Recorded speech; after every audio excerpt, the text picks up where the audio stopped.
আল্লাহ পাকের দুইটা নাফরমান সৃষ্টি আছে, একটা হলো মানুষ আর একটা হলো জিন জাতি।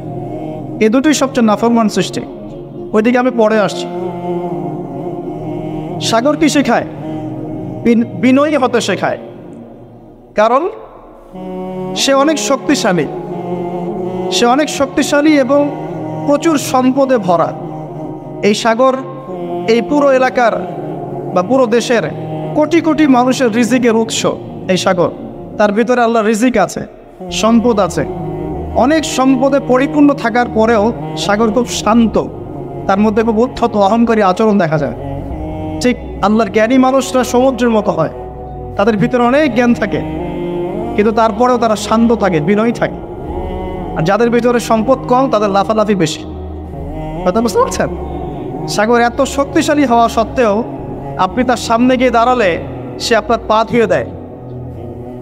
আল্লাহর বিনয়ী মানুষরা এমনই হয়, অনেক শক্তিশালী হওয়া সত্ত্বেও, সম্পদশালী হওয়া সত্ত্বেও তারা আপনার পা ধুয়ে দেয়। অনেক শেখার আছে, অনেক কিছু। সাগর সম্পর্কে অনেক আয়াত আছে কোরআনে। যখন সাগরে নৌযান চলাচল করে তখন আল্লাহ পাক যদি ঝড় ঝাপটা দেন, প্রাকৃতিক কোনো বিপর্যয় দেন, তাহলে মানুষ মুখলেসভাবে আল্লাহকে ডাকা শুরু করে। যখন সে সেখান থেকে উদ্ধার পায়, আল্লাহ পাক উদ্ধার করে দেন, বিপদ থেকে বাঁচিয়ে দেন, আবার সে আল্লাহর সাথে শিরক করা শুরু। এই আয়াতগুলো সূরা ইউনূসের মধ্যে আছে। তো আমরা চেষ্টা করব সাগরের মতো সম্পদশালী হওয়ার জন্য। সম্পদশালী ভিতর থেকে, ভিতরে সম্পদ থাকবে, যেমন ভিতরে জ্ঞান থাকবে কিন্তু বাইরে বিনয়ী ভাব থাকবে। সাগরের মতো পা ধুয়ে দেওয়ার মানসিকতা থাকতে হবে। এবং যখন সে আল্লাহর হুকুমে কর্জন প্রদান করা শুরু করে তখন কিন্তু সামন পিছন সব ভাসিয়ে নিয়ে চলবে। তাই নর্মালি শান্ত থাকতে হবে, যখন আল্লাহর হুকুম আসবে তখন ছাপিয়েও পড়তে হবে। কথা কি বুঝতে পারছেন? সমুদ্রের মতো অনেক কিছু শেখার আছে। এগুলো শিখতে হলে আগে দৃষ্টিভঙ্গি চেঞ্জ করতে হয়। সাধারণ মানুষের মতো সব দেখলে হবে না, আপনাকে খিদর আলাইহিস সালামের মতো দেখতে হয়। তার মতো মুসা আলাইহিস সালাম বলছেন যে নৌকা ফুটা করলেন কেন? সূরা কাহফ কেউ পড়েছেন? সূরা কাহফ পড়েছেন তো? নবী মুসা আলাইহিস সালাম বলছেন নৌকা ফুটা করলেন কেন? তিনি বলছেন নৌকা ফুটা না করলে জলদস্যু নিয়ে চলে যেত। মুসা আলাইহিস সালাম বলছেন নিষ্পাপ বাচ্চাকে হত্যা করলেন কেন? খিদর আলাইহিস সালাম বলছেন এই বাচ্চাকে হত্যা না করলে এই বাচ্চা বড় হয়ে বড় কাফের হতো, পিতা মাতাকেও কাফের বানাতো। মুসা আলাইহিস সালাম বলছেন এই দেয়াল কেন নির্মাণ করলেন পারিশ্রমিক ছাড়াই? তিনি বলছেন দেয়াল নির্মাণ না করলে এর নিচে থাকা সম্পদ, এতিম বাচ্চাদের সম্পদ মানুষ নিয়ে চলে যেত। তিনটা প্রশ্নেই মুসা আলাইহিস সালাম বাইরের চোখ দিয়ে দেখেছেন, খিদর আলাইহিস সালাম তার ভিতরের চোখ দিয়ে দেখেছেন। এই যুগে যদি আপনি ফিতনা চিনতে চান, দাজ্জালীয় সভ্যতাকে চিনতে চান, তাদের প্ল্যানগুলো বুঝতে চান, স্বাভাবিক দৃষ্টিভঙ্গি দিয়ে দেখলে হবে না, ভিতরের চোখ দিয়ে দেখা শিখতে হয়। এটা সবচেয়ে বড় কথা আজকের মাহফিল। দৃষ্টিভঙ্গি চেঞ্জ করতে হবে, তারপরে আপনি ফিতনা ধরতে পারবেন, সমাধানও খুঁজে বের করতে পারবেন ইনশাআল্লাহ। তবে বাস্তবতা কি জানেন? বাস্তবতা হচ্ছে খিদর আলাইহিস সালামের মতো মানুষদেরকে এই সমাজ মূল্যায়ন করে না। যাদের মধ্যে খিদরের মতো অন্তর্দৃষ্টি আছে তাদেরকে সমাজ মূল্যায়ন করে না, তাদেরকে মানুষ বলে পাগল। যেমন নবী সাল্লাল্লাহু আলাইহি ওয়াসাল্লামকেও মানুষ বলেছিল মাজনুন, পাগল হয়ে গেছে। নবী সাল্লাল্লাহু আলাইহি ওয়াসাল্লামকে মানুষ বলছে সাহের, জাদুকর, মাজনুন, ফারিকুল জামাআ, বলছে সাবিঈ, কত কথা বলেছে। আল্লাহ পাক আমাদের সবাইকে কোরআন সুন্নাহ ভিত্তিক জ্ঞান অর্জন করার তৌফিক দেন এবং খিদর আলাইহিস সালামের মতো অন্তর্দৃষ্টি লালন করার তৌফিক দেন। এই মহাসাগরের অস্তিত্ব আছে যেটা কুরসির উপরে, এর উপর আল্লাহ রাব্বুল আলামিনের আরশে আযীম, যেটাকে টেনে নিয়ে আসবে কতজন ফেরেশতা? 8 জন। আগে হাদিসটা শুনে আল্লাহ পাক বলেছেন, দুঃখিত, নবী সাল্লাল্লাহু আলাইহি ওয়াসাল্লাম বলেছেন কিয়ামতের মাঠে আল্লাহ পাক 7 শ্রেণীর মানুষকে এই আরশের ছায়ায় ছায়া দেবেন। কত শ্রেণী? যুবক ভাইরা হাদিসটা খুব ভালো করে শোনেন, কারণ এখানে সবগুলো হওয়ার মতো সম্ভাবনা আপনার আছে। 7টা শ্রেণীর অন্তর্ভুক্ত হওয়ার সম্ভাবনাই যুবকদের আছে, সবার নাই। 1 নম্বর হচ্ছে ন্যায়পরায়ণ শাসক। সুযোগ আছে তো? শাসন ক্ষমতা খারাপ কিছু না, কিন্তু শাসন ক্ষমতা পেয়ে যদি মানুষ ন্যায় বিচার করে ভালো, যদি জুলুম করে তাহলে আল্লাহর সামনে জবাবদিহি করতে হয়। That's all. 2 নম্বর সেই ব্যক্তি যার অন্তর মসজিদের সাথে ঝুলন্ত থাকে। কার সাথে? মোবাইলের সাথে না, কার সাথে? এখন অন্তর কার সাথে ঝুলন্ত থাকে? মোবাইলের সাথে। মসজিদের সাথে অন্তর ঝুলন্ত মানে কি? এটা কি সত্যি সত্যি কলিজে ঝুলা আছে? রূপকতা। মানুষ তো রূপক অর্থ বুঝতে পারে না এখন। মানে আপনি নামাজের জন্য, জামাতে নামাজ পড়ার জন্য উদ্গ্রীব হয়ে থাকেন, এটা হলো মসজিদের সাথে ঝুলন্ত হৃদয়।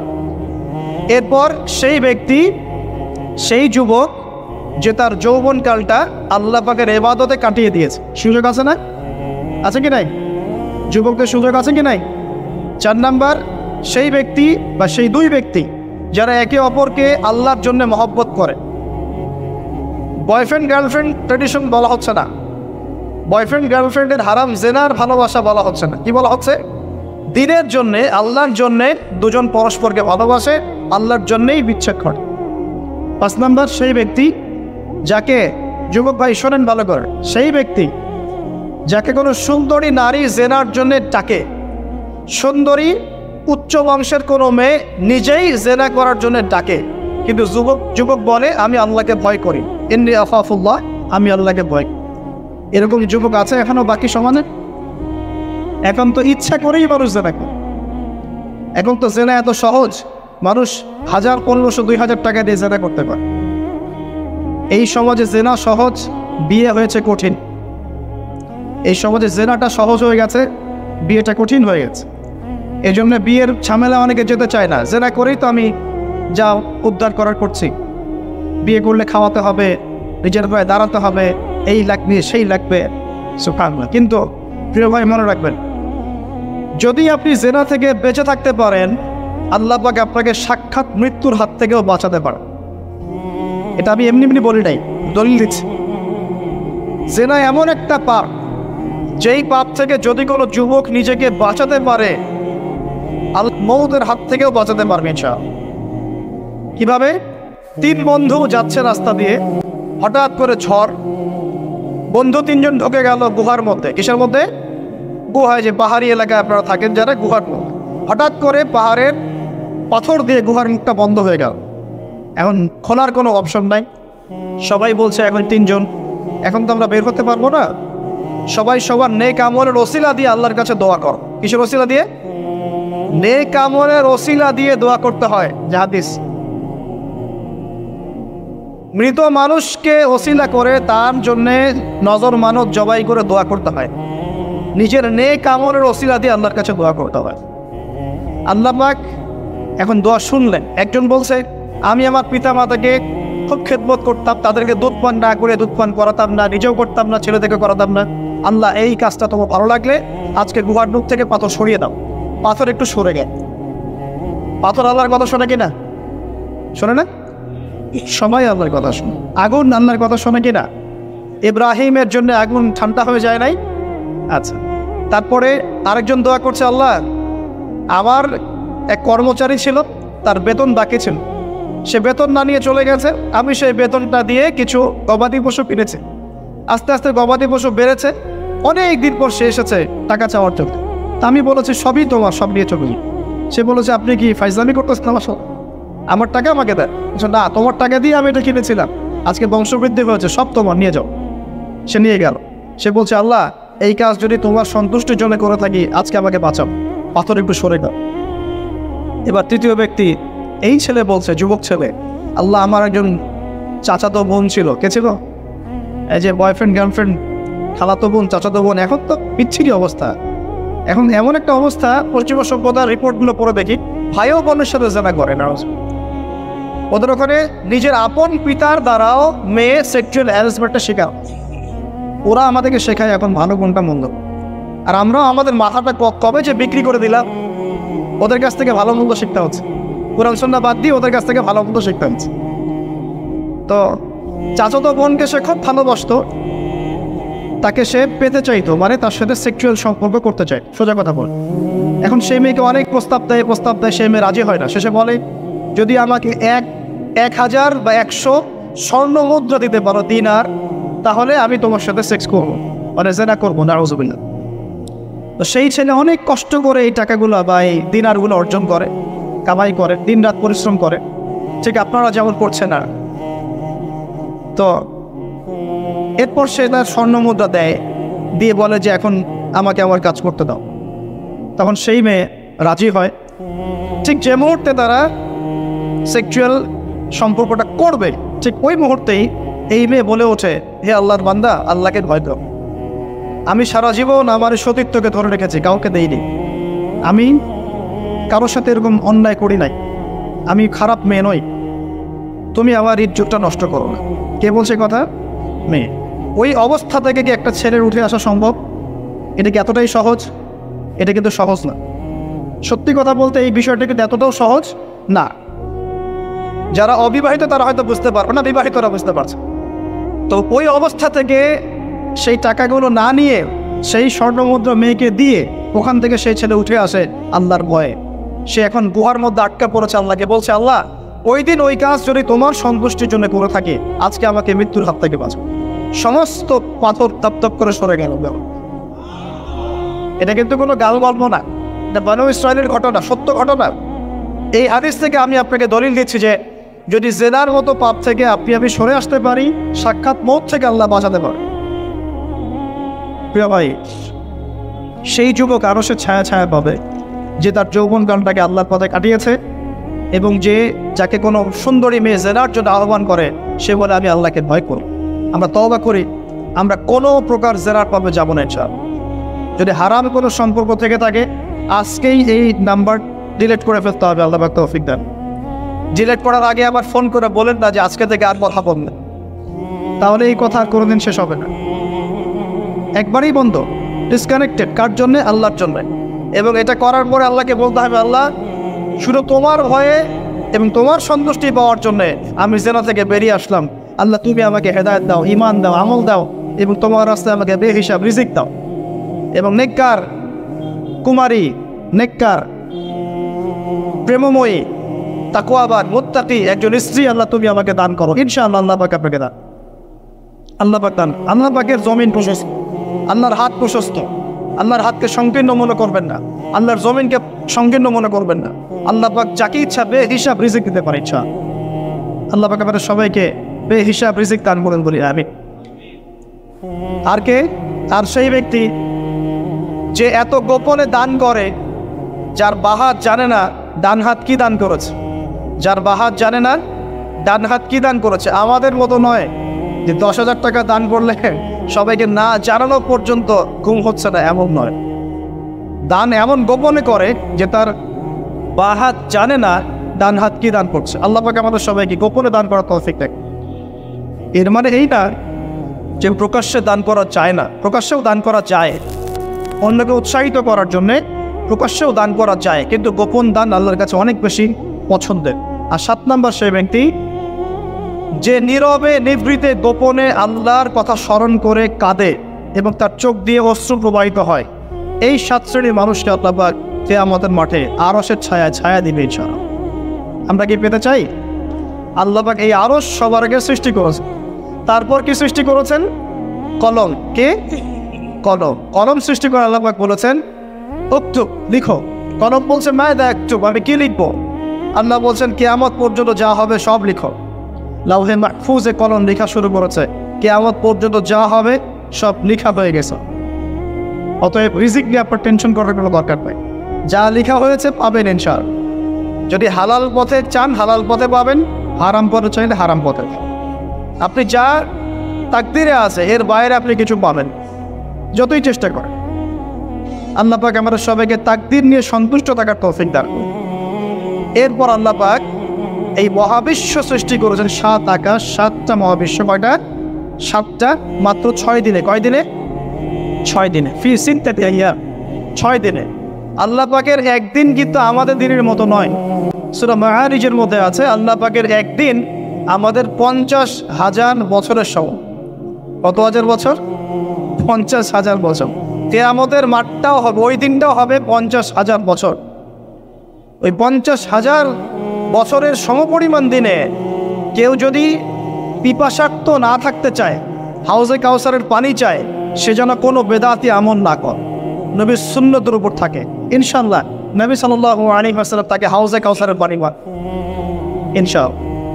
ওই 50,000 বছরের সমপরিমাণ দিনে যদি আমরা তীব্র রোদে কষ্ট পেতে না চাই, আরশের ছায়া ছায়া পেতে চাই, তাহলে এই 7 শ্রেণীর অন্তর্ভুক্ত হওয়ার চেষ্টা করতে হবে। আল্লাহ পাক তৌফিক নেয়।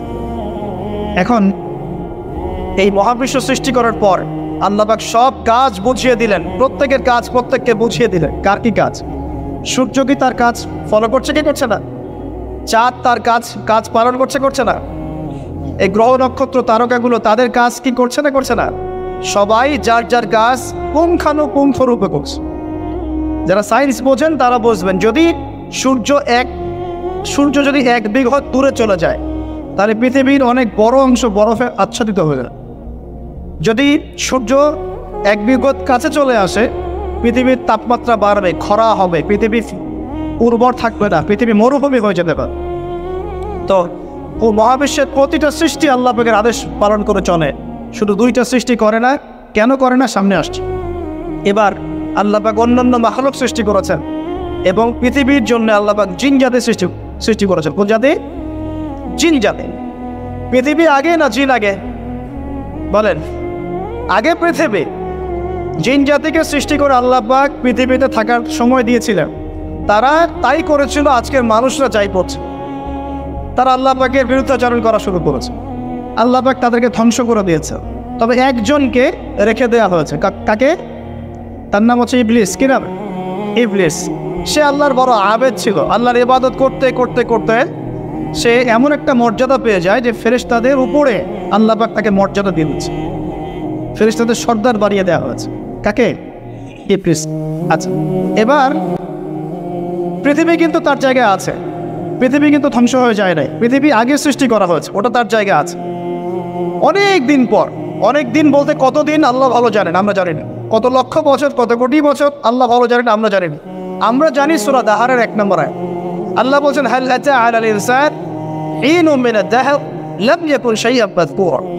মানুষের উপরে এমন সময় চলে গেছে যে মানুষ একটা আলোচ্য বিষয় ছিল। এই মহাবিশ্বে অস্তিত্বই ছিল না মানুষ। এমন সময় মানুষের উপর চলে গেছে। আমরা এখন মনে করি মানুষই সব কিছু, নাকি? আল্লাহ বলছেন একটা সময় ছিল মানুষের অস্তিত্বই ছিল।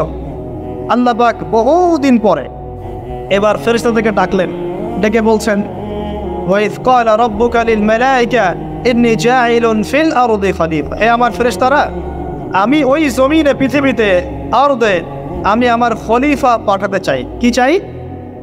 খলিফা পাঠাতে চাই। আল্লাহর খলিফাকে এক কথায় যে আল্লাহর হুকুম মেনে চলে, যে আল্লাহর হুকুম মেনে চলে এবং প্রতিষ্ঠা করে, ন্যায় বিচার প্রতিষ্ঠা করে, সে আল্লাহর খলিফা। যে আল্লাহর হুকুম মানে না, প্রচার প্রসার প্রতিষ্ঠাও করে না, ন্যায় বিচারও করে না, সে আল্লাহর খলিফা নয়, শয়তানের খলিফা। কথা ক্লিয়ার? আচ্ছা, এবার ফেরেশতারা কি বলছেন? ফেরেশতারা বলছেন, আতাজআলু ফিহা মান ইউফসিদু ফিহা ওয়া ইয়াসফিকু দিমা। আপনি কি এমন কাউকে সৃষ্টি করতে যাচ্ছেন যে পৃথিবীতে গিয়ে ফিতনা ফাসাদ করবে আর রক্তপাত ঘটাবে?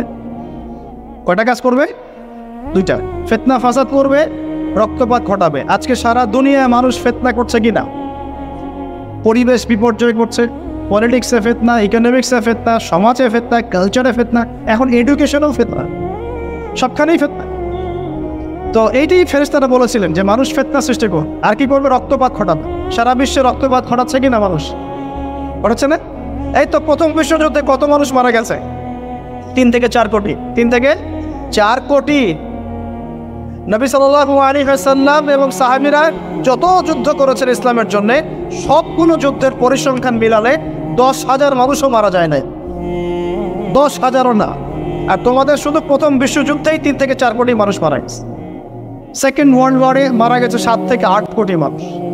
ভিয়েতনাম যুদ্ধে এরকম প্রায় 4 থেকে 5 লক্ষ, আরও বেশি হতে পারে। চায়নায়, রাশিয়ায়, আপনার ইতালিতে যে বড় বড় রেভলিউশনগুলো হয়েছে, দেখবেন লক্ষ লক্ষ মানুষ মারা গেছে, লক্ষ লক্ষ। এই যে শুরু হচ্ছে ইউক্রেন রাশিয়া, এই যুদ্ধ এত তাড়াতাড়ি থামবে না। এই যুদ্ধ এত দ্রুত বন্ধ হবে না, এটা কন্টিনিউয়াসলি চলতে থাকবে। ওদের প্ল্যান ছিল সিরিয়াকে নিয়ে, সিরিয়াকে কেন্দ্র করে তার একটা মালহামা চেয়েছিল, গ্রেট ওয়ার, বিশ্বযুদ্ধ। ওটা হয়নি, আলহামদুলিল্লাহ হয় না, আলহামদুলিল্লাহ হয়নি। এখন নতুন পরিকল্পনা হচ্ছে এই যে ইউক্রেন রাশিয়া ইস্যু নিয়ে সারা ওয়ার্ল্ডে একটা ফিতনা সৃষ্টি করে। অলরেডি তারা ফিতনা সৃষ্টি করেই ফেলেছে। গ্যাসের দাম বেড়ে গেছে, তেলের দাম বেড়ে গেছে, এক্সপোর্ট ইম্পোর্ট করা হচ্ছে, অনেক সমস্যা হচ্ছে। এবং এটাকে জিইয়ে রাখা হচ্ছে অস্ত্র দিয়ে, প্রযুক্তি দিয়ে, হ্যাঁ, ট্যাঙ্ক দিয়ে সমরাস্ত্র দিয়ে ওরা জিগিয়ে রাখছে যুদ্ধটাকে, যে চলুক, কন্টিনিউয়াসলি চলতে থাক। কারণ তাদের উদ্দেশ্য হচ্ছে পুরো বিশ্বে একটা ম্যাসাকার যুদ্ধ লাগানো। এটা আস্তে আস্তে আপনারা বুঝতে পারেন, আমাকে কিছুই বলতে হবে না, আস্তে আস্তে আপনারা এমনি বুঝতে পারেন। সারা বিশ্বে একটা গ্রেট ওয়ার হতে পারে, যেটাকে মিলিটারি অ্যাফেয়ার্স যারা বুঝেন তারা বলেন যে নিউক্লিয়ার ওয়ার বা পারমাণবিক যুদ্ধের কথা। এটা কিন্তু আমাদের দরজায় দাঁড়িয়ে আছে। আমরা দোয়া করি এমনটা না হোক, কিন্তু হতে পারে। আমরা দোয়া করি এমনটা না হোক, কিন্তু হতে পারে। হলে কি হবে সেই চিন্তা আমাদের করতে হবে। তো যারা বলে ইসলাম তরবারির জোরে ছড়িয়েছে, তাদের এইসব কথা বলার কোনো অধিকার নাই, এদের লজ্জা করা উচিত। কারণ শুধু ফার্স্ট ওয়ার্ল্ড ওয়ারেই 3 থেকে 4 কোটি মানুষকে তারা মেরে ফেলেছে। আমরা কি তরবারের জোরে ইসলাম প্রচার করেছি, নাকি আদর্শের জোরে হয়েছে? আদর্শ দেখে, মুসলিমদের চরিত্র দেখে, তাদের চারিত্রিক মাধুর্য দেখে, কোরআন সুন্নাহর প্রামাণ্যতা দেখে লক্ষ লক্ষ মানুষ ইসলাম কবুল করেছে, আলহামদুলিল্লাহ। এখনও করছে, আলহামদুলিল্লাহ। এখন যে সারা বিশ্বে মানুষ মুসলিম হচ্ছে, কোন জায়গায় মুসলিমরা গলার জোরে, তরবারের জোরে ইসলাম প্রচার করছে দেখার নেই? এখন কি বিশ্বে মানুষ মুসলিম হচ্ছে না? হচ্ছে কি না? পশ্চিমা সভ্যতার মানুষরা মুসলিম হচ্ছে না? এখন কি আমরা যুদ্ধ করছি? তরবারি নিয়ে ওদেরকে ধরে রেখেছি, এই ইসলাম কবুল কর, এটা বলেছে? প্রিয় ভাইরা, এটা বলতে চাচ্ছিলাম, ফেরেশতারা বলেছেন রক্তপাত ঘটাবে আর ফাসাদ সৃষ্টি করবে। তারা কি সঠিক না ভুল? ফেরেশতারা সঠিক না ভুল? সঠিক। তারা কি গায়েব জানতেন? উত্তর না। তারা কিসের আলোকে বলেছেন? ওই যে বাসিরা, দূরদর্শিতা। জিন জাতি যা করেছে এরা তো তাই করতে পারে। আল্লাহ পাক কি বলছেন? আল্লাহ পাক বলছেন ইন্নী আ'লামু মা লা তা'লামুন, আমি যা জানি তোমরা তা জানো না। মানে আমার অনেক সুন্দর বান্দা থাকবে যারা আমার আনুগত্য করবে, আমার বিরুদ্ধাচরণ করবে। আমরা ওই বান্দাদের অন্তর্ভুক্ত হতে চাই, আল্লাহ পাক কবুল করুন। এটা বলে রাখি যে জান্নাতের 120টা কাতার হবে। কয় কাতার? 120 কাতার। এর মধ্যে 80টা কাতার হবে উম্মতে মুহাম্মাদের মধ্য থেকে। এবার আল্লাহ পাক আদম আলাইহিস সালামকে সৃষ্টি করলেন নিজ হাতে। সূরা সাদের মধ্যে আল্লাহ পাক বলেছেন খালাকতু বিয়াদাই, আমি নিজ হাতে ওকে সৃষ্টি করেছি। আল্লাহর হাত কেমন সেটা ব্যাখ্যা করার দরকার নেই, এগুলো নিয়ে চিন্তা করতে যাবেন। আল্লাহ পাকের মতোই, কারোর সাথে সাদৃশ্যপূর্ণ নন। আল্লাহ পাক এবার আদম আলাইহিস সালামকে সৃষ্টি করে নাম শিক্ষা দিলেন। ওয়াল্লামা আদামাল আসমাআ কুল্লাহা, এই মহাবিশ্বের যত জ্ঞান আল্লাহ পাক আদম আলাইহিস সালামকে শিক্ষা দিলেন। বলেন সুবহান। এখান থেকে দলিল পেলাম আমাদের পিতা বানর থেকে হয় নাই, আমাদের পিতাকে আল্লাহ পাক সৃষ্টি করেছে। আমাদের পিতাকে কে সৃষ্টি করেছে? আল্লাহ রাব্বুল আলামিন। তাও আমার নিজ হাতে, মানে কি? ভালোবাসা দিয়ে, ভালোবেসে, মহব্বতের সাথে। এই খলাকতু বিয়াদাই, আমি নিজ হাতে সৃষ্টি করেছি, এই কথা মানুষ ছাড়া, আদম আলাইহিস সালাম ছাড়া অন্য কারোর জন্য আল্লাহ পাক বলেন নাই। অন্য সবার জন্য আল্লাহ পাক বলেছেন ইযা আরাদা শাইআন আইয়াকুলা লাহু কুন ফায়াকুন। যখন আল্লাহ পাক কিছু করতে চান খালি বলেন কুন, হও, ফায়াকুন, হয়ে যায়। ওখানে আল্লাহ পাক বলেন নাই সাগর সৃষ্টি করেছে হাত দিয়ে, এই গ্রহ নক্ষত্র সৃষ্টি করেছে আমার হাত দিয়ে। আল্লাহ পাক এমনটা বলেন নাই। আদম আলাইহিস সালামকে আল্লাহ পাক কত মহব্বত করেন, আল্লাহ পাক বলছেন যে আমি তাকে আমার নিজ হাতে সৃষ্টি করছি। আর আজকে তোমরা শেখাচ্ছ মানুষকে, আস্তাগফিরুল্লাহ, যে মানুষ বানর থেকে এমন চায়। কত বড় কুফরি, কত বড় শিরক, কত বড় লজ্জা। নিজের সম্মান মানুষ নিজে নষ্ট করতে পারে, নিজের সম্মান নিজে নষ্ট করতে পারে। আমাদেরকে আল্লাহ সৃষ্টি করেছেন আদম আলাইহিস সালাম থেকে। তারপরে যান, শুধু সৃষ্টি করেন নাই, আল্লাহ পাক সমস্ত নাম শিক্ষা দিয়েছেন। নাম মানে এখানে শুধু নাম, মঙ্গল, নেপচুন, প্লুটো এগুলো না। নাম মানে হচ্ছে জ্ঞান। নাম মানে কি? জ্ঞান। একটা এক্সাম্পল দেই, যখন আপনি বাচ্চাকে বলেন যে A for Apple, A for কি? অ্যাপল যে শেখাচ্ছেন, অ্যাপল বলতে কিন্তু সে শুধুমাত্র একটা ওয়ার্ড শেখে না, ও কিন্তু শেখে অ্যাপল মানে একটা এমন কিছু যেটা খেতে হয়। কি করতে হয়? খেতে হয়। যখন আপনি শেখান এ ফর অ্যান্ট, ও বুঝতে পারে অ্যান্ট হচ্ছে একটা সৃষ্টি, এটা চলাচল করে, কালো কালো দেখতে। ও কিন্তু মাথার মধ্যে ওটা ছবি এঁকে দেয়। তো এটা নাম মানে শুধু নাম না, জ্ঞান। আল্লাহ পাক আদম আলাইহিস সালামকে সমস্ত জ্ঞান শিক্ষা দিলেন। আল্লামাল ইনসান মা লাম ইয়ালাম, আল্লাহ বলছেন আমি মানুষকে সেই জ্ঞান শিক্ষা দিয়েছি যা মানুষ জানতো না। মানে আমরা সৃষ্টিগতভাবে জ্ঞানী ছিলাম না, আল্লাহ পাক জ্ঞান শিক্ষা দিয়েছেন। কোন জ্ঞান শিক্ষা দিয়েছেন? যে জ্ঞান ফেরেশতাদেরও ছিল না। বলেন সুবহানাল্লাহ। আল্লাহ পাক জ্ঞান শিক্ষা দিয়ে ফেরেশতাদের সামনে নিয়ে গিয়ে বলছেন তোমরা এই নামগুলো বলো দেখি। ফেরেশতারা বলছেন লা ইলমা লানা ইল্লা মা আল্লামতানা, আল্লাহ আমাদের তো সেই জ্ঞান নাই, যা আপনি শিখিয়েছেন অতটুকুই জানি, এর বেশি জানি না। এবার আল্লাহ পাক বলছেন, ইয়া আদম আম্বিহুম বিআসমাইহিম, আদম তুমি সব নাম বলে দাও দেখি। আদম আলাইহিস সালাম সমস্ত নাম ধর করে সব বলে দেন। আমাদের পিতা জ্ঞানী ছিলেন না, ছিলেন না? আল্লাহ পাক নিজে তাকে জ্ঞান শিক্ষা দিয়েছে। আর আমরা বলছি মানুষ আস্তাগফিরুল্লাহ অন্য প্রাণী থেকে আসছে। সুবহানাল্লাহ, কত অদূরদর্শী মানুষেরা, কত সুদূর প্রসারী একটা কুফরি মতবাদ। এবার আল্লাহ পাক আদম আলাইহিস সালামকে বলছেন তুমি নাম বলে দাও, তিনি সব নাম বলে দিলেন। এবার গিয়ে আল্লাহ পাক ফেরেশতাদেরকে বলছেন এবার তোমরা একটা কাজ করো, ইয কুলনা লিল মালাইকাতি ইসজুদু লিআদম, তখন আল্লাহ পাক বলছেন যে আমি ফেরেশতাদেরকে বললাম তোমরা সবাই এখন আদমকে সিজদা করো। বলেন সুবহানাল্লাহ, কত সম্মান আমাদের পিতার। মহাবিশ্বে ফেরেশতাদের সামনে আল্লাহ পাক তাকে সিজদা করালেন ফেরেশতাদেরকে দিয়ে। ফাসাজাদু, সবাই সিজদা করলো, ইল্লা ইবলিস। কে সিজদা করলো না? ইবলিস। এখানে একটা বিষয় মনে রাখেন, আমাদের পিতাকে কিসের কারণে সম্মানিত করা হয়েছে? শারীরিক গঠন, চেহারা সৌন্দর্য, টাকা পয়সা, রিজিক, কোনটার কারণে? এইটাই মনে রাখবেন। মুসলিম উম্মাহ যদি আজকে সারা বিশ্বের নেতৃত্ব দিতে চায়, সবাইকে জ্ঞানী হতে হবে, জ্ঞানের বিপ্লব ঘটাতে হবে। বলেন সুবহান, বলেন আমিন। এই জ্ঞানের বিপ্লব ঘটাতে পারলে ইনশাআল্লাহ মুসলিম উম্মাহ আবার সেই জায়গায় যাবে যেখান থেকে আমরা এসেছি। জ্ঞান ছাড়া আমরা কিচ্ছু করতে পারবো না। আর এই জ্ঞান মানে শুধু একমুখী শিক্ষা নয়, জেনারেল শিক্ষা, ইসলামিক শিক্ষা, এই দুটাকে হারমোনিয়াসলি কম্বাইন্ড করতে হবে, করে এমন জ্ঞান অর্জন করতে হবে যে জ্ঞান দিয়ে বিশ্বকে আমরা চ্যালেঞ্জ করতে পারি। এটাই এই বিশ্বের সবচেয়ে বড় চ্যালেঞ্জ এখন, মুসলিমদের সবচেয়ে বড় চ্যালেঞ্জ এখন এটাই। ইসলামিক শিক্ষা এবং জেনারেল শিক্ষাকে একত্রিত করে এমন প্রজন্ম তৈরি করা যে প্রজন্ম আগামী দিনে উম্মাহকে নেতৃত্ব দেবে। এই একটা কাজ যদি কেউ করে যেতে পারে, আল্লাহ পাক তৌফিক দেখ, আমরা দোয়া করে আল্লাহ পাক এমন নেতা আমাদের উপরে নিয়ে আসুক যারা এরকম প্রজেক্ট লঞ্চ করতে পারে। বলেন আমিন। দোয়া করতে কোনো সমস্যা? অথবা যদি কেউ হাল না ধরে, আল্লাহ পাক যেন এমন কিছু মানুষ তৈরি করে দেন যারা এই জ্ঞানতাত্ত্বিক বিপ্লব নিয়ে কাজ করবে। এটা সবচেয়ে ইম্পর্টেন্ট কাজ এখন। না হলে আজকে থেকে 20-30 বছর পরে এই প্রজন্মকে আপনি আর খুঁজে পাবেন। দেখবেন এমন প্রজন্ম চলে আসছে যারা বলবে আল্লাহর সাথে আমাদের কোনো সম্পর্ক নাই, নামাজ পড়বে না, রোজা রাখবে না, যাকাত দিবে না, আল্লাহকে চিনবে না। দেখে নিয়েন, আমরা দোয়া করি এমনটা না হোক, কিন্তু যদি আমরা হাল ছেড়ে দিই এখন, এমনটাই হবে। এটা খিদিরের দৃষ্টিভঙ্গি দিয়ে আপনাদেরকে বললাম, জ্ঞানতাত্ত্বিক রেভলিউশন দরকার। যদি কেউ কোনো উদ্যোগ না গ্রহণ করে, অ্যাটলিস্ট বাসায় পারিবারিকভাবে হলেও আপনাকে শেখাতে হবে সন্তান, কোনো অপশন নাই। এবার ফাসাজাদু, সবাই সিজদা করেছে ইল্লা ইবলিস। ইবলিস করে নাই। কেন করছে না? ইবলিসের সমস্যাটা কি? ইবলিসকে আল্লাহ পাক জিজ্ঞাসা করছেন, মা মানাআকা আল্লা তাসজুদা ইযা আমারতুক, আমি তোমাকে আদেশ করলাম আদমকে সিজদা করতে, কে তোমাকে নিষেধ করলো সিজদা করতে? ইবলিস বলছে, বেশি চালাক, বেশি বোঝে যারা, অতিরিক্ত বুদ্ধিজীবী। ইবলিস ছিল বেশি বুদ্ধিজীবী। ইবলিস ছিল কি? অতিরিক্ত মাত্রার বুদ্ধিজীবী। আচ্ছা না, আমাদের সমাজের এরকম কিছু মানুষ, ও বলছে খালাকতানি মিন নার, আমাকে সৃষ্টি করেছেন আগুন দিয়ে, আগুন তো সুপিরিয়র মাটির চাইতে। খালাকতাহু মিন তিন, আর আপনি এই আদমকে সৃষ্টি করেছেন মাটি থেকে, কাদা মাটি দিয়ে, আমি কেন আদমকে সিজদা করতে চাই? যুক্তি, অতি যুক্তিবাদী, অতি বুদ্ধি। আল্লাহ পাক বলছেন ফাখরুজ মিনহা ফাইন্নাকা রাজিম, এখান থেকে বের হয়ে যাও, তুমি অভিশপ্ত।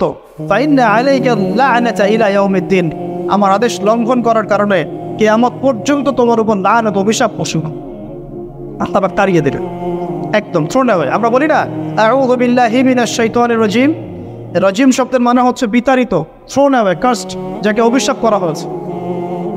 এবার ভালো করে শোনেন প্রিয় ভাই, ইবলিসের এই স্টেটমেন্টগুলো শোনেন। এবার ইবলিস বলছে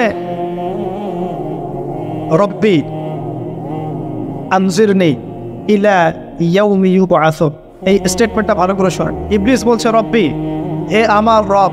ইবলিস বলছে রব্বি, হে আমার রব। ইবলিস বলছে রব্বি, হে আমার রব, আমাকে অবকাশ দিন, আনজিরনি, আমাকে অবকাশ দিন, ইলা ইয়াউমি ইউবআসুন, কিয়ামত দিবস পর্যন্ত। ইবলিস আল্লাহকে বিশ্বাস করে কি করে না? ইবলিস আস্তিক না নাস্তিক? বলেন। ইবলিস বলছে রব্বি, রব্বি মানে কি? হে আমার রব। রব্বি মানে রব না, রব্বি মানে আমার রব। রব্বুন মানে রব, রব্বুহু তার রব, রব্বুহুম তাদের রব, রব্বুকা মানে তোমার রব, রব্বুকুম মানে তোমাদের রব, রব্বি মানে কি? আমার রব, রব্বুনা আমাদের রব। এটা গ্রামার, বুঝতে পারছেন? ইবলিস বলছে রব্বি মানে কি, হে আমার রব, আনজিরনি আমাকে অবকাশ দিন, ইলা ইয়াউমি ইউবআসুন কিয়ামত দিবস পর্যন্ত। ইবলিস আস্তিক না নাস্তিক? তাহলে এখন বলেন তো, আমরা যারা দুনিয়াতে আল্লাহকে অস্বীকার করছি তারা ইবলিসের চেয়ে বড় না ছোট? দলিল দিলাম তো নাকি এমনি এমনি বললাম? আচ্ছা, আল্লাহ পাক বলছেন যাও ফাইন্নাকা মিনাল মুনজারিন, তোমাকে অবকাশ দেওয়া হবে, কারণ কিয়ামত পর্যন্ত সময় আল্লাহর কাছে খুব বেশি কিছু না, একদিনেরও কম, অল্প সময়, একটা সকাল একটা সন্ধ্যার মুখ। ঠিক আছে দিলাম, যাও। এবার ইবলিস চ্যালেঞ্জ করছে, এই চ্যালেঞ্জটা আমাদের সবাইকে মনে রাখতে হবে, সারা জীবন ইবলিসের এই স্টেটমেন্টটা মনে রাখতে হবে। সেটা কি? ইবলিস বলছে ফাবিমা আগওয়াইতানি, সূরা আরাফ পড়ে দেখবেন। ইবলিস বলছে ফাবিমা আগওয়াইতানি, আপনি যে আদমের কারণে আমাকে আজকে বের করে দিলেন জান্নাত থেকে, লা কুউদান্না লাহুম সিরাতাকাল মুস্তাকিম, আমি সেই আদমের সরল পথে পথ পেতে বসে থাক, চুপটি খাপটি মেরে বসে থাক, খাপটি মেরে ওর জন্য বসে থাক। আর সুম্মা লাতিয়ান্না মিন বাইনি আইদিহিম, আমি অবশ্যই তার সামন থেকে আসবো। সুম্মা লাতিয়ান্নাহুম মিন বাইনি আইদিহিম, আমি আদম সন্তানদের সামন থেকে আসবো, সামন থেকে মানে সরাসরি ওয়াসওয়াসা দিন। ওয়া মিন খালফিহিম, পেছন থেকে আসবো মানে পিছন থেকে ওয়াসওয়াসা দিন। ওয়া আন আইমানিহিম, ডান দিক থেকে ওয়াসওয়াসা দিন। ওয়া আন শামাইলিহিম, বাম দিক থেকে আসবো। ওয়া লা তাজিদু আকসারাহুম শাকিরিন, আপনি বেশিরভাগ আদম সন্তানকে শুকরগুজার পাবেন। ইবলিস ঠিক বলেছে না ভুল বলেছে? বেশিরভাগ মানুষ নামাজ পড়ে না, বেশিরভাগ মানুষ সুদ খায় কি খায় না, বেশিরভাগ মেয়ে এখন বেপরদায় চলে কি চলে না, বেশিরভাগ মানুষ এখন অন্যায় করে কি করে না, বেশিরভাগ মানুষই আল্লাহ থেকে দূরে চলে। ইবলিস কিন্তু ঠিকই বলেছে, ঠিক বলে না? আচ্ছা, আল্লাহ পাক বলছেন ঠিক আছে যাও, তোমার চ্যালেঞ্জ তোমার জায়গায়, তবে আমার বান্দারা যদি সারা জীবনও অন্যায় করার পরে একবার, যদি খালি একটা বার মন থেকে তাওবাতুন নাসুহা মানে প্রকৃত তওবা করে, খালেস তওবা করে, আল্লাহর কাছে ফিরে আসে, বলে আস্তাগফিরুল্লাহ, আল্লাহ আমাকে মাফ করে দাও, রব্বিগফির ওয়ারহাম, আল্লাহ মাফ করো, ক্ষমা করো, আস্তাগফিরুল্লাহাল্লাযী লা ইলাহা ইল্লা হুয়াল হাইয়্যুল কাইয়্যুম ওয়া আতুবু ইলাইহি, বা আমার কাছে একটা বার যদি মাফ চায়, ক্ষমা চায়, তার সারা জীবনের গুনাহ আমি মাফ করে দেব। আর কি চাই? এই বললাম না আমাদেরকে ভালোবেসে আল্লাহ সৃষ্টি করেছে। এবার ইবলিস চলে গেল, আর আদম আলাইহিস সালামের পাঁজর থেকে আল্লাহ পাক সৃষ্টি করলেন হাওয়া আলাইহিস সালাম। বলে সুবহানাল্লাহ, কারণ সঙ্গিনী ছাড়া আমরা চলতে পারবো না। পারবো? যারা চিরকুমার সঙ্গে নাম লেখাচ্ছ এগুলো থেকে বের হয়ে আস। এখন চিরকুমার থাকার টেন্ডেন্সি মানুষের, চিরকুমার থাকতে হবে কেন? সঙ্গীর দরকার আছে কি নাই? আছে। একা একা লাগে, মানুষ একা একা চলতে পারে না। ইব্রাহিম আলাইহিস সালাম একা চলে আসছেন, তার সাথে সারা আলাইহিস সালাম ছিলেন। আমাদের নবীজি যখন একা, তার সাথে খাদিজা রাদিয়াল্লাহু আনহা ছিলেন। ঠিক আছে? ঠিক একইভাবে আদম আলাইহিস সালাম একা একা জান্নাতে, আল্লাহ পাক তার পাঁজর থেকে সৃষ্টি করলেন কাকে? হাওয়া আলাইহিস সালাম। বলে রাখি, হাওয়া আলাইহিস সালাম ছিলেন পৃথিবীর সবচেয়ে সুন্দরী নারীদের একজন। দুজন নারীকে সবচেয়ে সুন্দরী বলা হয়। কয়জন? একজন হাওয়া আলাইহিস সালাম, আর একজন ইব্রাহিম আলাইহিস সালামের স্ত্রী সারা আলাইহিস। মনে থাকবে, এখানে মনে রাখবেন, নিজে যদি পবিত্র থাকেন, নিজের চরিত্রকে পবিত্র রাখেন, ইনশাআল্লাহ আপনি সব দিক থেকে ভালো একজন মেয়ে পাবেন। নিজের চরিত্র ঠিক থাকবে না, জেনা করবেন, 10 ঘাটের পানি খেয়ে আসবেন, দেখবেন যাকে বিয়ে করেছেন ও 15 ঘাটের পানি খেয়ে আসে। সতর্ক থাকবেন, আল্লাহ পাক হেফাজত করুন বলি আমিন। এবার তারা দুজন জান্নাতে থাকতে লাগলেন। আল্লাহ পাক বলছেন, একটু মনোযোগ দেন, আল্লাহ বলছেন যে তোমরা দুজন জান্নাতে থাকো। ফাকুলা মিনহা রাগাদান হাইসু শি'তুমা, জান্নাতে যা ইচ্ছা তোমরা খাও, কোনো সমস্যা নেই, থাকো খাও। ওয়ালা তাকরাবা হাদিহি শাজারা, কিন্তু একটা আদেশ করছি তোমাদেরকে, এই যে গাছটা দেখছো এই গাছের কাছেও যাবে না। শব্দগুলো বোঝার চেষ্টা করো। আল্লাহ পাক বলছেন না যে গাছের ফল খাবে না, আল্লাহ পাক বলছেন গাছের কাছেও যাবে না। ঠিক যেমন আল্লাহ বলছেন ওয়ালা তাকরাবু আমওয়ালাল ইয়াতীম, এতিমের মালের কাছেও যাবে না। আল্লাহ বলছেন না এতিমের মাল খেও না। আল্লাহ বলছেন ওয়ালা তাকরাবু জিনা, জেনার কাছেও যেও না। আল্লাহ কিন্তু বলছেন না জেনা করো না। ঠিক একই ভাষায় আল্লাহ পাক বলছেন ওয়ালা তাকরাবা হাদিহি শাজারা, তোমরা দুজন এই গাছের কাছেও যাবেন। দ্যাটস অল, আর কোনো সমস্যা নেই, জান্নাতে থাক। এবার তারা জান্নাতে থাকতে লাগলেন। থাকতে থাকতে এক পর্যায়ে ইবলিস ওয়াসওয়াসা দেওয়া শুরু করলো। কি ওয়াসওয়াসা দিল যে আমাদের পিতা মাতা সেখানে চলে গেলেন? ভাবার বিষয় তো নাকি? কি এমন বললো ইবলিস যে তা আমাদের পিতা মাতা রিসিভড হয়ে গেলেন? এই কথাটা আছে সূরা তাহায়। কোন সূরা? তাহা পড়ে দেখবেন। আল্লাহ পাক বলছেন, ইবলিস আমাদের পিতাকে বোঝাচ্ছে, বলছে, ইয়া আদম, হে আদম, হাল আদুল্লুকা, আমি কি তোমাকে জানিয়ে দেব, আমি কি তোমাকে জানিয়ে দেব, খবর দিব, আলা শাজারাতিল খুলদি ওয়া মুলকিন লা ইয়াবলা, এমন একটা গাছের কথা কি জানিয়ে দিব যেই গাছের কাছে গেলে বা তার ফল খেলে তুমি দুটো জিনিস পাবে, চিরস্থায়িত্ব পাবে, কোনোদিন মরবে না, আর বিশাল ক্ষমতার মালিক হবে। অন্য আয়াতে আসছে যে তোমরা ফেরেশতা হয়ে যাও। এই দুটো কথা। তাহলে কি প্রলোভন দিল? চিরস্থায়িত্বের প্রলোভন এবং কি অমরত্বের প্রলোভন, অমরত্ব এবং ক্ষমতা। একটু মনোযোগ দেন, এই দুনিয়াতে যারা আল্লাহর পথ থেকে বিচ্যুত হয়ে গেছে বেশিরভাগ এই দুটো ক্ষমতার ফাঁদে, না হলে দুনিয়ার এই যে মোহ, অমরত্ব, দুনিয়ার জীবন নিয়ে পড়ে থাকা, এই দুনিয়ার প্রেমেই মানুষ নিজের পথ হারিয়ে ফেলেছে। এই দুটোই হয়েছে। এক পর্যায়ে পিতা মাতা চলে গেলেন, ফল খেয়ে ফেললেন, যদিও ফল খাওয়ার কথাটা কোরআনে নাই, কোরআনে আছে তারা গাছের কাছে চলে গেলেন। কি হলো গাছের কাছে যাওয়ার পরে? ফালাম্মা যাকাশ শাজারা, ফালাম্মা যাকাশ শাজারা, আল্লাহ পাক বলছে যখন তারা গাছের কাছে চলে গেলেন, ভাই লক্ষ্য করেন, যখন তারা গাছের কাছে চলে গেলেন প্রথম যে ঘটনা ঘটলো, বাদাত লাহুমা সাওআতুহুমা, তাদের যে কাপড় ছিল জান্নাতের কাপড়, গায়ে কাপড়টা থাপাস করে খুলে পড়ল। এখানে যদি আপনার কাপড়টা খুলে যায় কেমন লাগবে? বা কেউ যদি জোর করে কাপড় আপনার খুলে ফেলে কেমন লাগবে? কেউ যদি 10 জন জোর করে ধরে আপনার কাপড় খুলে দেয় কেমন লাগবে? আপনি নিজের জীবনের চাইতে বেশি কাপড়টা ধরে রাখার দিকে মনোযোগী হবেন না? আমাদের পিতা মাতাকে শয়তান জান্নাতে ফেরেশতাদের সামনে নগ্ন করে দেয়, কাপড় খুলে পড়ে গেল। তার মানে জান্নাতে আমাদের পিতা মাতাকে নগ্ন করেছে কে? ইবলিস। তাহলে দুনিয়াতে যারা এখন আমাদের গা থেকে কাপড় খুলতে চায়, বেপর্দায় চলতে চায়, পর্দাকে কুপ্রথা বলে, কুসংস্কার বলে, যারা বলে যে অশ্লীলতার বিপ্লব ঘটুক, পোশাকের কোনো বাধা ধরা নিয়ম না থাকুক, সবাই স্বাধীন, যারা নগ্নতা অশ্লীলতার প্রচার প্রসার চায়, যারা মুসলিমদের গা থেকে কাপড় খুলতে চায়, এরা তাহলে কার হয়ে কাজ করছে? যেই কাজ শয়তান করেছে জান্নাতে, ওই কাজই তারা করছে এখন জমিন। কথা কি প্রমাণ করতে পারলাম? প্রথম দুর্ঘটনা কোনটা? প্রথম দুর্ঘটনা এটা নয় যে তারা আল্লাহর হুকুম আহকাম ত্যাগ করেছেন, আল্লাহকে অস্বীকার করেছেন, কুফরি করেছেন, শিরিক করেছেন, এগুলো হয়নি প্রথমে। সর্বপ্রথম দুর্ঘটনা হয়েছে গা থেকে কাপড় খুলে পড়ে গেছে, তাও জান্নাতে সবার সামনে। এবার আমাদের পিতামাতার কি অবস্থা চিন্তা করে, লজ্জাস্থান প্রকাশিত হয়ে গেছে। এবার তারা জান্নাতের গাছের পাতা ছিঁড়ে ছিঁড়ে ছিঁড়ে গা এই লজ্জাস্থান ঢাকা শুরু করবেন। এটা সূরা আরাফের মধ্যে আছে। এবার আল্লাহ পাক তাদেরকে বললেন, আলাম আকুল লাকুমা, আমি কি তোমাদের দুজনকে বলি নাই, ইন্নাশ শাইতানা লাকুমা আদুউম মুবিন, শয়তান তোমাদের স্পষ্ট শত্রু, আমি কি তোমাদেরকে বলি নাই? এবার আমাদের পিতা মাতা দরদর করে চোখের পানি ফেলে দিয়ে আল্লাহকে বলছেন, রব্বানা যালামনা আনফুসানা ওয়া ইল্লাম তাগফির লানা ওয়া তারহামনা লানাকুনান্না মিনাল খাসিরিন। এই দোয়া করার পর আল্লাহ পাক তাদেরকে মাফ করে দিলেন, বলে সুবহানাল্লাহ।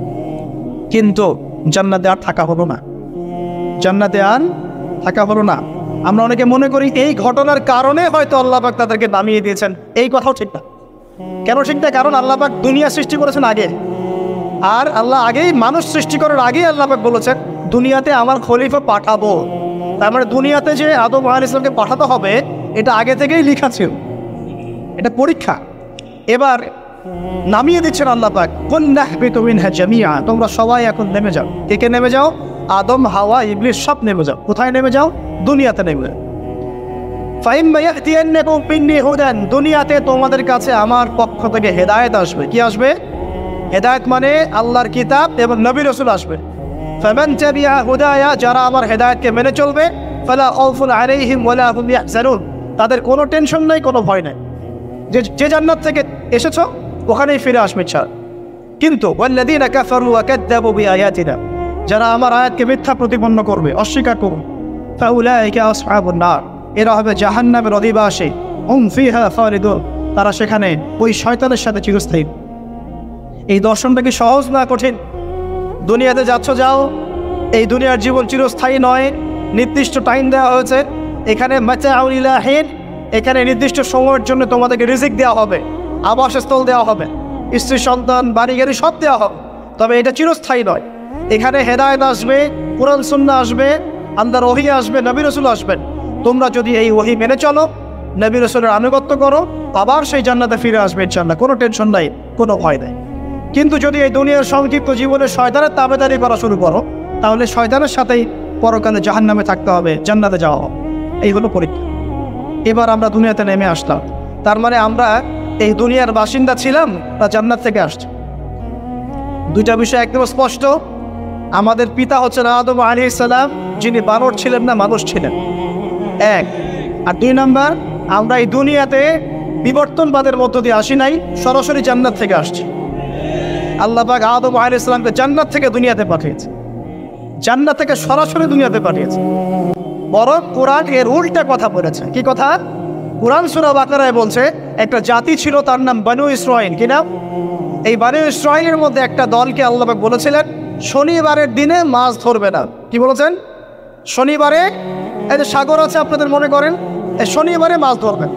তো বনু ইসরাঈল বেশি চালাক, অতি চালাক, যারা ওই যে প্যালেস্টাইন দখল করে বসে আছে, ওরা দাবি করে আর কি, আসলে এরা সত্যিকারের বনু ইসরাঈল নয়, এরা ইউরোপিয়ান জিউস, এরা কিন্তু সত্যিকারের বনু ইসরাঈল নয়। এখন এরা অতি চালাক, মাছ ধরে নাই, কিন্তু মাছ ধরার বাদ দিয়ে রাখছে। মাছ আসে, বাদ দিয়ে রাখি, পরে ধরো। এই পাপের কারণে, এই সীমা লঙ্ঘন করার কারণে সূরা বাকারা এবং সূরা আরাফে আল্লাহ পাক বলেছেন ওই মানুষগুলোকে আল্লাহ পাক বানর বানিয়ে দিয়েছে। তাহলে মানুষ থেকে বানর হয়েছে এই দলিল কোরআনে আছে, পড়ে দেখেও। মানুষ থেকে যে বানর হয়েছে এই দলিল কোরআনে আছে, সূরা বাকারায় আছে, সূরা আরাফের মধ্যে আছে। শনিবারের সীমা লঙ্ঘন করার কারণে এই অপরাধ, এই পরিণতি আল্লাহ পাক কিছু মানুষকে দিয়েছে। তারা এখনো জীবিত আছে কিনা আমরা জানি না, ওদেরকে আল্লাহ পাক মেরে ফেলেছেন না বেঁচে আছে আমরা এগুলো জানি না, কারণ কোরআন এগুলো নিয়ে কথা বলে নাই, এতটুকু কোরআন বলেছে। তবে এখনও কিন্তু বহু বাইরের মানুষ আকৃতির প্রাণীকে আল্লাহ পাক ভেতর থেকে বানর বানিয়ে দিচ্ছেন না। এটা নিয়ে একটা কথা বলতে চাই, সেটা হলো কিয়ামতের আগে আগে আরও কিছু মানুষকে আল্লাহ পাক কিন্তু শূকর এবং বানরে পরিণত করে। এই হাদিসটা কি জানেন? হাদিসটা শুনে রাখেন, এটা আখিরুজ জামান বা কিয়ামতের আলামত সংক্রান্ত হাদিসগুলোর মধ্যে পাবেন। আল্লাহ রাসূল সাল্লাল্লাহু আলাইহি ওয়াসাল্লাম বলেছেন কিয়ামতের আগে আগে আমার উম্মতের মধ্যে, ভালো করে শোনেন, কিয়ামতের আগে আগে আমার উম্মতের মধ্যে একদল মানুষ বের হবে যারা মদ পানকে হালাল মনে করবে। কাকে? মদ পান করাকে হালাল মনে করবে, যারা বাদ্যযন্ত্র, গায়িকা, নায়িকা এগুলো নিয়ে নর্তকী নাচাবে রাতের বেলা, এগুলোকে হালাল মনে করবে, যারা অশ্লীলতা, বেহায়াপনাকে জায়েজ করে নিবে। ঠিক আছে, এরকম কয়েকটা পাপের কথা বলে নবীজি বলছেন একদিন সকালবেলা আল্লাহ পাক তাদেরকে ঘৃণিত বানরে পরিণত করবে। এটা হবে সামনে, কখন কিভাবে হবে আল্লাহ ভালো জানেন। এবার আমি কনসেপ্টে চলে আসি। এই যে পৃথিবীতে নেমে আসলাম, তাহলে আমরা কোত্থেকে আসছি ভাই?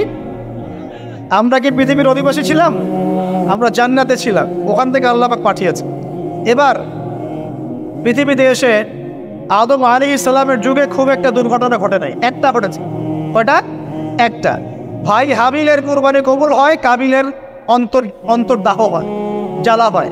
কেন হাবিলেরটা কবুল হবে, কাবিলের কেন হচ্ছে না? এই হিংসার বশবর্তী হয়ে কাবিল হাবিলকে হত্যা করে ফেলে। হত্যা করে লাশটা দাফন করার পদ্ধতিও তার জানা ছিল না। আল্লাহ কাককে পাঠালেন, কাককে দেখে সে শিখল। প্রথম দুর্ঘটনা হচ্ছে হাবিল কাবিলের দুর্ঘটনা। বলে রাখি, আজকেও নিজের ভাইয়ের বেশে বহু কাবিল মুসলিম সমাজের মধ্যে ঘুরে বেড়ায়। নিজের ভাইয়ের লেবাসে, পোশাকে, সুরতেই বহু কাবিল এখনও কিন্তু মুসলিম সমাজে ঘুরে বেড়ায়। তো আমরা কাবিলদেরকে কাবিলের পরিণতি সম্পর্কে সচেতন করতে চাই। হাবিল বলেছিল তুমি যদি আমাকে মারতে আসো, আমি তোমাকে মারার জন্য হাত বাড়াবো না।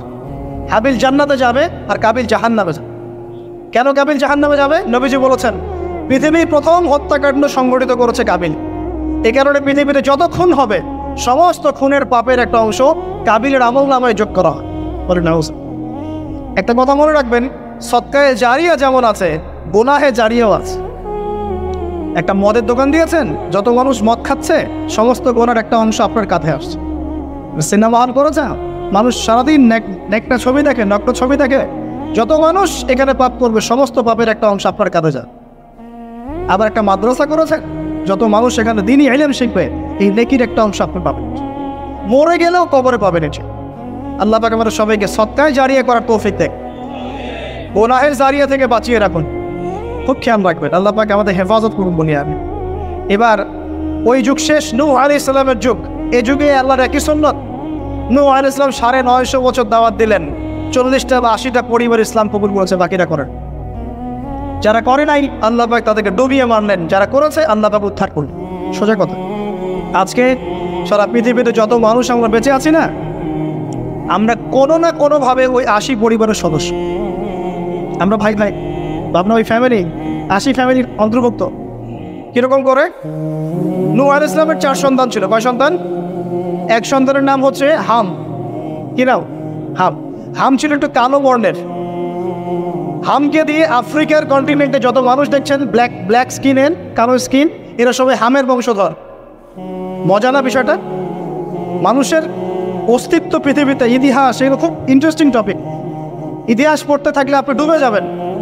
কত কিছু বিশ্ব হয়েছে আর কত কিছু হবে সামনে, সুবহানাল্লাহ। তখন আপনার অস্তিত্ব জানান দেবে যে আমি কত ক্ষুদ্র, মহাবিশ্ব কত বড়, আল্লাহ কত বড়, কত সময় চলে গেছে আর আমি এই সময় কি করছি। এক ভাইয়ের নাম শাম। এই শামকে কেন্দ্র করে এই আরবের যে মানুষগুলো আছে, আরব, অ্যারাবিয়ান, এরা শামের বংশধর। আরেক ভাইয়ের নাম ইয়াফাস। কি নাম? ইয়াফাস। ইয়াফাসের বংশধর হচ্ছে পশ্চিমারা, মানে রোমক যারা, তারা। আরেক ভাইয়ের নাম ছিল কেনান। কি নাম? কেনান। ইমান নিয়ে আসে নাই, ওই যে প্লাবনে ডুবে মরে গেছে। মরে যাওয়ার পরে আদম আলাইহিস সালাম বলেছিল, আল্লাহ আমার পরিবারের অন্তর্ভুক্তকে মাফ করে দাও। আল্লাহ বলেছেন, লাইসা মিন আহলিক, সে তোমার পরিবারের কেউ না। নবীর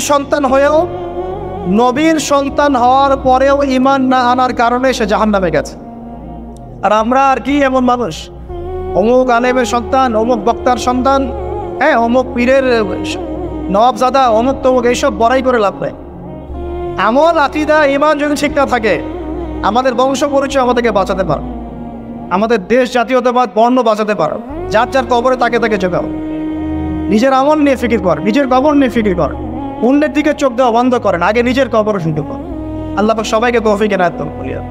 যারা বুদ্ধিমান তারা নিজেকে নিয়ে ব্যস্ত থাকে, যারা অহংকারী, উদ্ধত, এরা মানুষের পিছনে পড়ে যায়। আল্লাহ পাক আমাদের সবাইকে নিজের চেহারা আয়নায় দেখার তৌফিক দান করে। হ্যাঁ প্রিয় ভাইরা, নূহ আলাইহিস সালামের যুগ চলে গেল, 950 বছর দাওয়াত দেওয়ার পরে এই পরিণতি হয়েছে। এরপরে আসছে ইব্রাহিম আলাইহিস সালামের সময়। আল্লাহ পাক তাকে উদ্ধার করেছেন, অগ্নি পরীক্ষা থেকে বাঁচিয়েছেন, নমরুদকে আল্লাহ পাক ধ্বংস করেছেন। আল্লাহ পাক এরপরে এনেছেন আদ জাতির হুদ আলাইহিস সালাম এবং তার অনুসারীদেরকে আল্লাহ পাক বাঁচিয়েছেন, বাকিদেরকে ধ্বংস করে দিয়েছেন ঝড় দিয়ে, বায়ু প্রবাহ দিয়ে। সামুদ জাতি এসেছে, সামুদ জাতিকে আল্লাহ পাক ধ্বংস করেছেন বজ্রপাত দিয়ে, বিদ্যুৎ দিয়ে। আর সালেহ আলাইহিস সালাম এবং তার অনুসারীদেরকে বাঁচিয়ে দিয়েছে। ফেরাউনের যুগ এসেছে, আল্লাহ পাক মূসা আলাইহিস সালাম এবং বনু ইসরাইলকে বাঁচিয়েছেন, ফেরাউনকে ডুবিয়ে মেরেছেন লোহিত সাগরে। ঈসা আলাইহিস সালামের যুগ আসছে, একই সুন্নাত। ঈসা আলাইহিস সালামকে আল্লাহ পাক শুধু রক্ষাই করেন নাই, নিজের কাছে উঠিয়ে নিয়েছে। সুবহানাল্লাহ। তিনি আবারও আসবেন পৃথিবীতে ইনশাআল্লাহ। যতদিন না তিনি আসছেন এবং এই পৃথিবীতে 40 বছর রাজত্ব না করছেন, কিয়ামত হবে না ইনশাআল্লাহ। যতদিন পর্যন্ত ঈসা আলাইহিস সালাম আবার ব্যাক না করছেন এবং এই জেরুজালেম থেকে সারা বিশ্বে খিলাফা কায়েম না করছেন, 40 বছর শাসন না চালাচ্ছেন, কিয়ামতও হবে না ইনশাআল্লাহ। এটা সামনে অপেক্ষা করছে। এবং নবী সাল্লাল্লাহু আলাইহি ওয়াসাল্লামের যুগে আবু জাহেল, আবু লাহাব বা সাহেবাদেরকে আল্লাহ পাক ধ্বংস করেছেন, আল্লাহর নবী এবং সাহাবীদেরকে আল্লাহ পাক সম্মানিত করেছেন। আপনি কি পুরো হিস্ট্রির মধ্যে একটা সুন্নত দেখতে পাচ্ছেন, কমন সুন্নত? কি সুন্নত? প্রত্যেক যুগে যুগে যারাই আল্লাহর ওই যে বিধান মেনে চলেছে, সমকালীন নবী রাসূলদের আনুগত্য করেছে, আল্লাহ পাকের আনুগত্য করেছে, আল্লাহ পাক তাদেরকে উদ্ধার করেছেন দুনিয়াতেও পরকালে। প্রত্যেক যুগে যুগে যারাই আল্লাহকে মানে নাই, রাসূলকে মানে নাই, আল্লাহর আসমানি কিতাবকে মানে নাই, বিরুদ্ধাচরণ করেছে, কুফরি করেছে, শিরক করেছে, আল্লাহ পাক সবাইকে ধ্বংস করে দিয়েছেন, কারো কোনো পরোয়া করে। এই সিলসিলা আজও অব্যাহত আছে, আগামীতেও থাকবে ইনশাআল্লাহ। এখন আমরা যারা এখন বেঁচে আছি, আমরা নবী সাল্লাল্লাহু আলাইহি ওয়াসাল্লামের ইন্তেকালের প্রায় 1450 বছর পরের মত। আল্লাহর নবী এসেছেন এমন সমাজে, যে সমাজে শিরকের পাপ চলছে, সুদের পাপ চলছে, দুর্নীতি চলছে, আপনার কন্যা সন্তানকে জীবিত হত্যা করা হচ্ছে, আপনার মাদক দ্রব্যের সয়লাভ চলছে, মেয়েদের অধিকার দেওয়া হচ্ছে না, হ্যাঁ, গোত্রীয় হানাহানি চলছে। ওই সমাজটাকে তিনি 23 বছরের মধ্যে পাল্টে ফেললেন। কত বছর? 23 বছর। কিভাবে পাল্টালেন? উত্তর, তিনি প্রথমে জ্ঞানের চর্চা করেছেন। কিসের চর্চা? জ্ঞানের। আল্লাহ পাক প্রথম ওহী নাযিল করেছেন, ইকরা বিসমি রাব্বিকাল্লাযী খালাক, পড়ুন আপনার রবের নামে যিনি আপনাকে সৃষ্টি করেছেন। নবী সাল্লাল্লাহু আলাইহি ওয়াসাল্লাম সাহাবীগণ কোরআনের 6টা হক আদায় করেছেন। কয়টা হক? 6টা। তারা কোরআন পড়া শিখেছেন। আমরা সবাই কোরআন পড়া শিখবো তো ইনশাআল্লাহ। তারা কোরআনের অর্থ শিখেছেন। আমরা কোরআনের অর্থ শিখবো তো ইনশাআল্লাহ। তারা কোরআনের আদেশগুলো মেনেছেন। আমরা কোরআনের সব আদেশ মানব তো ইনশাআল্লাহ। তারা কোরআনের সমস্ত নিষেধগুলো বর্জন করেছে। আমরা নিষেধ বর্জন করবো তো ইনশাআল্লাহ। তারা কোরআনের দাওয়াত মানুষের কাছে পৌঁছে দিয়েছেন। আমরা কোরআনের দাওয়াত দিব তো ইনশাআল্লাহ।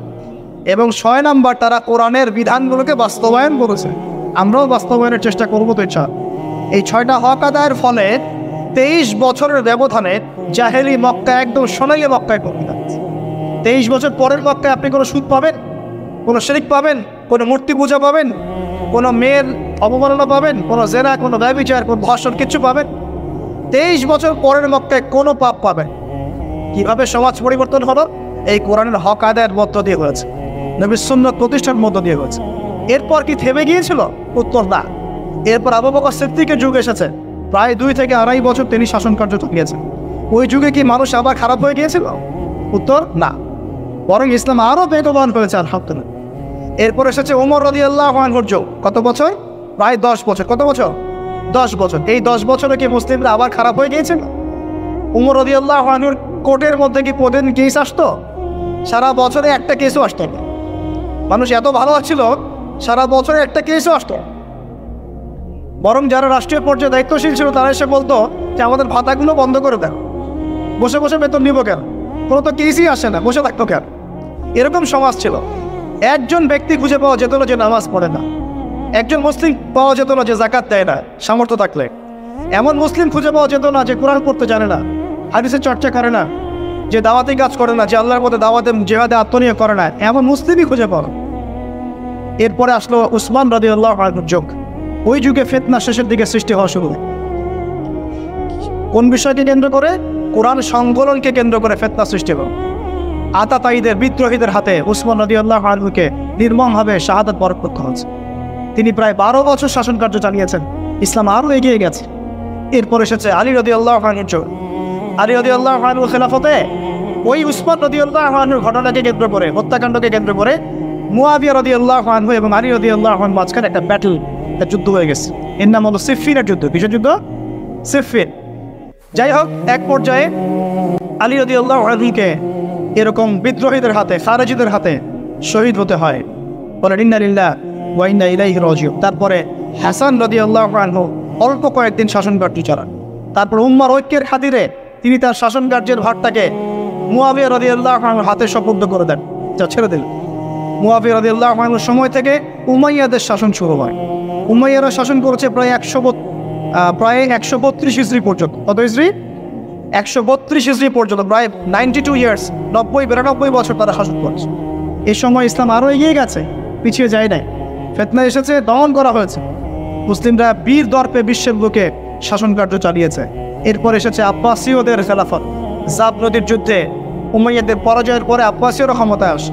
তারাও ইসলামকে এগিয়ে নেওয়ার চেষ্টা করছিল, ইসলাম এগিয়ে যাচ্ছিল, জ্ঞান বিজ্ঞানের প্রসার হচ্ছিল। আলহামদুলিল্লাহ, ইসলাম পিছিয়ে যায় নাই, মুসলিমরা পিছিয়ে যায় নাই। সারা বিশ্বে দাপটের সাথে আমরা চলেছি। তারপর আস্তে আস্তে ওই আব্বাসীয়দের পতন শুরু হলো। কাদের হাতে? এই তাতারিদের হাতে, মঙ্গোলিয়ানদের। মাত্র 40 দিনের ব্যবধানে পুরো বাগদাদের মধ্যে প্রায় 20 থেকে 25 লক্ষ মানুষকে হত্যা করা হয়েছে। বাইতুল হিকমা ধ্বংস করে দেওয়া হয়েছে, লাইব্রেরি ধ্বংস করে দেওয়া হয়েছে, বইপত্রকে নদীতে ফেলে দেওয়া হয়েছে। তারা ছিল উগ্র জাতি। মঙ্গোলিয়ানদের নাম শুনে নাই? হালাকু খান নাম শুনেছেন?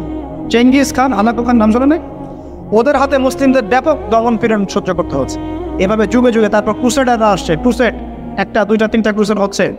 আস্তে আস্তে উসমানীয়দের রাইজিং হয়েছে, ফাতেমি খেলাফত এসেছে, মামলুকদের শাসন এসেছে, এদিকে মোগলরা শাসন করেছে, কর্ডোভার দিকে আব্দুর রহমান তারা শাসন করেছে। মানে এক কথায় সারা বিশ্বে মুসলিম শাসন ছিল। অটোমান এম্পায়ার 1923 এই সময়ের দিকে, 1914 থেকে 1923 এই সময় পর্যন্ত অটোমান এম্পায়ার এই বিশ্বে ছিল। তারপর প্রথম বিশ্বযুদ্ধে যখন তারা রাশিয়ার পক্ষ নেয়, এরপরে ব্রিটেন যখন জয়লাভ করে, এই সময় থেকে মুসলিমদের ডমিনেটেড হওয়ার সময়টা শুরু হয়েছে। তারপরে মুসলিমরা আস্তে আস্তে রাষ্ট্র ভাগ করে ফেলেছে। প্রত্যেক রাষ্ট্র টুকরা টুকরা হয়ে গেছে, ইউনিটি নষ্ট হয়ে গেছে, রাষ্ট্রের ভিতরে বিভিন্ন ফাসাদ তৈরি করে দেওয়া হয়েছে। মুসলিমদের ঐক্য ভেঙে গেছে, ইকোনমি দুর্বল হচ্ছে, সব মিলিয়ে আজকে মুসলিমদের আজকে এই অবস্থা হয়েছে। আমাদের এখন যুবকরা চিনে না আল্লাহকে, নামাজ পড়তে মানুষ খুঁজে পাওয়া যাচ্ছে না, যাকাত দেওয়ার মানুষ পাওয়া যায় না। রমজান মাসে পার্ট টাইম রোজা রাখেন, পার্ট টাইম তারাবি পড়ে, পার্ট টাইম জুমায় আসে, পার্ট টাইম ঈদে নামাজ পড়ে। প্রজন্ম আস্তে আস্তে এই জায়গায় চলে আসছে, আল্লাহকে চিনে না, রাসূলকে চিনে না, ইসলামের হিস্ট্রি জানে না, আমাদের শেকড় জানে না। এমনি এমনি হয়নি, লাস্ট 100 বছরে এই জায়গায় আমরা আসছি। লাস্ট 100 বছরের হিস্ট্রি ভালো করে পড়ে দেখবেন, বলার সময় নেই এখানে। লাস্ট 100 বছরের হিস্ট্রি পড়ে দেখবেন, যে জায়গায় আমরা ছিলাম সেখান থেকে একদম তলানিতে নেমে চলে আসছি। এখন প্রশ্ন হচ্ছে, এই অবস্থায় কি চিরস্থায়ী থাকবো, নাকি এখান থেকে আমরা সামনে যাব? সামনে যে এমনি এমনি যাওয়া হবে না এটা নিশ্চিত। সামনে যাওয়ার জন্য কিছু কাজ এবং ক্রাইটেরিয়া মেনটেন করতে হবে। আমরা জানি এরপরে আসবে ইমামুল মাহদির শাসন, তারপরে আসবে নবী ঈসা আলাইহিস সালামের শাসন, তারপরে দাজ্জালকে মেরে ফেলা হবে। আর দাজ্জালকে মেরে ফেলার আগে দাজ্জাল তার অনুসারীদেরকে নিয়ে বিশ্ব শাসন করবে 40 বছর। 40 বছর না, 40 দিন। 40 দিন। প্রথম দিন হবে 1 বছরের সমান, দ্বিতীয় দিন হচ্ছে 1 মাস, তৃতীয় দিন 1 সপ্তাহের সমান। তারপরে দিনগুলো আমাদের দিনের মতোই। এরপরে ঈসা আলাইহিস সালামের আগমনের মধ্য দিয়ে তার ধ্বংস হবে। এরপর ইয়াজুজ আর মাজুজ বের হবে। ইয়াজুজ আর মাজুজ খুব হিংস্র হবে, তাদেরকে হত্যা করার ক্ষমতা মুসলিমদের থাকবে না। মুসলিমরা তুর পাহাড়ে আশ্রয় নেবে, আল্লাহ পাকের গজবে তাদের ঘাড়ের মধ্যে একটা ভাইরাস জন্ম নেবে, এতে তারা মারা যাবে। বড় বড় নখরওয়ালা প্রাণী আল্লাহ পাঠাবেন, পাখি, এরা এসে এদেরকে উঠিয়ে উঠিয়ে কোনো জায়গায় ফেলে দিবে, মহাবিশ্বের কোনো এক জায়গায় এনে ফেলে দিবে। তারপর আল্লাহ পাক বৃষ্টি বর্ষণ করবেন, প্রচুর বৃষ্টি বর্ষিত হবে এবং বিশ্বের এই জমিনটা উর্বর হবে। তখন একটা ডালিম দেখেছেন, একটা ডালিম একটা পরিবার খাবে, একটা ডালিমের খোসার মধ্যে একটা পরিবার আশ্রয় নিতে পারে, এত বড় বড় ফসল হয়। 40 বছর ঈসা আলাইহিস সালাম এই বিশ্বকে শাসন করবে ন্যায়ের ভিত্তিতে, আদালতের ভিত্তিতে। ঘাটে মহিষে 1 ঘাটে পানি খাও, বাঘে মহিষে 1 ঘাটে পানি খাও, কেউ কারো উপর জুলুম করবে না। এরপর তার বিয়ে শাদী হবে, সন্তান হবে এবং তার ইন্তেকালও হবে স্বাভাবিকভাবে, এবং তাকে দাফন করা হবে নবী মুহাম্মদ সাল্লাল্লাহু আলাইহি ওয়াসাল্লামের কবরের পাশে, রওজার পাশে। এরপরে মানুষ আবার খারাপ হওয়া শুরু করবে, এতটা খারাপ হবে যে মানুষ রাস্তার মোড়ে মোড়ে জেনা ব্যভিচারে লিপ্ত হবে না, কুকুর শেয়ারের মতো। এই অবস্থায় পশ্চিম দিক থেকে সূর্য উঠবে এবং ব্যবসায়ী ব্যবসা করতে বসেছে, কাপড় খুলেছে, এই কাপড় গুটিয়ে নেওয়ার আগে কিয়ামত হয়ে যাবে। একজন ব্যক্তি পানির বোতল খুলেছে, পানি মুখে দেওয়ার আগেই কিয়ামত হয়ে যাবে। একজন ব্যক্তি বাসা থেকে বের হয়েছে, বাসায় ফেরত যাওয়ার আগে কিয়ামত হয়ে যাবে। উঠকে পানি পান করানোর আগে কিয়ামত হয়ে যাবে। ওই সময় তওবার দরজা বন্ধ হয়ে যাবে। এই ইসরাফিল আলাইহিস সালাম সিংহায় ফুঁক দিয়ে দিবেন, মহাবিশ্ব ধ্বংস হয়ে যাবে। আল্লাহ পাক দ্বিতীয় ফুৎকারের মধ্য দিয়ে আবার সবাইকে উঠাবেন এবং এই দুনিয়ার জীবনে আমরা যে কাজগুলো করেছি এর হিসাব আমাদেরকে দিতে হবে। সেদিন যদি আমরা আল্লাহর কাছে প্রত্যেকটা কাজের হিসাব দিতে পারি, কোরআন সুন্নাহর উপর থাকতে পারি, আল্লাহর বিধিবিধান মেনে চলতে পারি, এই কারাগারের জীবনে আল্লাহর বিধান মেনে চলতে পারি, ইনশাআল্লাহ যেই জান্নাত থেকে আসছি আবার সেখানে ফিরে যাবো। আর যদি ওই দিন আমরা হিসাব দিতে ব্যর্থ হই, আল্লাহ না করুক, তাহলে ওই ইবলিসের সাথে তার অনুসারীদের সাথে আমাদের সবাইকে জাহান্নামে থাকতে হবে বলে না। এভাবে হিস্ট্রি শুরু হয়েছে, হিস্ট্রি শেষ হবে। এই দুনিয়া চিরস্থায়ী হবে না, আর আমাদের অবস্থা এমন থাকবে না। এখন শেষ কথা হচ্ছে, এই অবস্থা থেকে উত্তরণের জন্য আমাদের কি করণীয় হচ্ছে? উত্তর, আমাদের প্রথম দরকার জ্ঞান চর্চা। কি দরকার ভাই? জ্ঞান চর্চা, প্রচুর জ্ঞান চর্চা প্রয়োজন। জ্ঞান নাই কিছুই করতে পারবো। দ্বিতীয় কাজ হলো আমাদের সবার দরকার জানা অনুযায়ী আমল করা। জানা অনুযায়ী আমল করা, যে যত বেশি জানি আমল করার চেষ্টা করি, আল্লাহ পাক তৌফিক দান। এরপর দরকার আদর্শ পরিবার গড়ে তোলা। পারিবারিক আদর্শ সুন্দর হলে পরে সমাজটা সুন্দর হবে। আল্লাহ পাক আমাদের সবাইকে আদর্শ পরিবার গড়ার তৌফিক দান। দিনদার মেয়েকে বিয়ে করবেন, দিনদার ছেলেকে বিয়ে করবেন, অল্পে তুষ্ট থাকবেন, পরিবারের বিষয়ে সবর করবেন এবং সন্তানদেরকে মানুষ করে যাওয়ার চেষ্টা করবেন। এরপর দরকার আমাদের হালাল রিজিক। সবাই যদি হালাল রিজিকে সন্তুষ্ট থাকি, সমাজের মধ্য থেকে অন্যায় এমনি অটোমেটিক কমে যাবে ইনশাআল্লাহ। প্রত্যেকটা কাজ করার আগে চিন্তা করব কিভাবে করলে হালাল হবে, কিভাবে করলে হারাম হবে। এরপর দরকার নবী সাল্লাল্লাহু আলাইহি ওয়াসাল্লামের সুন্নাহ মাফিক জীবন গড়া। 24 ঘন্টার দিন রাতে যে কাজগুলো আছে, এই কাজগুলোকে নবীর সুন্নাত অনুযায়ী করার চেষ্টা করব। আল্লাহ পাক তৌফিক দান।